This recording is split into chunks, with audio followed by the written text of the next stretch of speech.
আসসালামু আলাইকুম ওয়া রাহমাতুল্লাহি ওয়া বারাকাতুহু। আশা করি সকলে ভালো আছেন। আমিও আলহামদুলিল্লাহ ভালো আছি।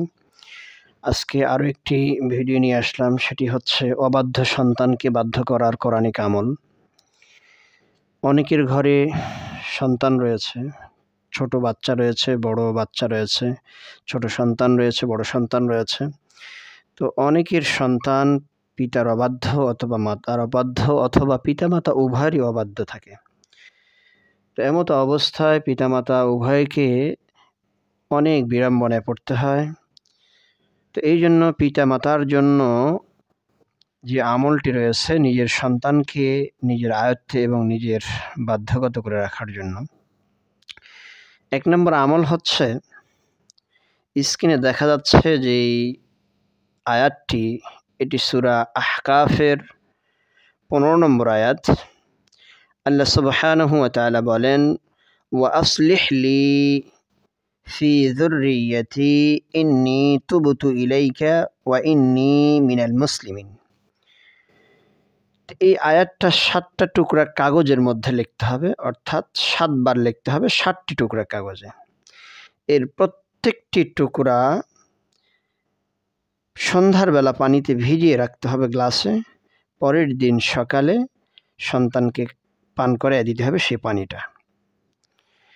নিয়ম হচ্ছে, লিখতে হবে জাফরান কালি দিয়ে, এবং আয়াতের মধ্যে যুররিয়্যাতি এর পরে আপনার সন্তানের নামটা লিখতে হবে সেখানে।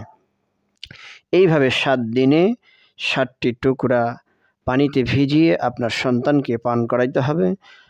ইনশাআল্লাহ আল্লাহ রাব্বুল আলামিন আপনার সন্তানকে আপনার অনুগত বানিয়ে দেবেন।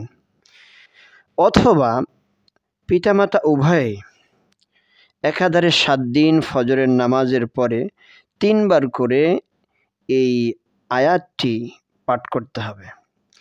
যদি এই আমলটি করা যায়, তাহলে আল্লাহ রাব্বুল আলামিন আপনার সন্তানকে আপনার বাধ্যগত করে দেবেন। এবারে আসা যাক ২ নম্বর আমল। ২ নম্বর আমল, ইয়া আশ-শাহিদু, এই এসএমটি ১০০০ বার পাঠ করতে হবে প্রতিদিন। তাহলে আপনার সন্তান আপনার বাধ্যগত হবে, সে আপনার অনুগত হবে। ইনশাআল্লাহ এই আমলের দ্বারা আপনার সন্তান আপনার আয়ত্তের মধ্যে থাকবে।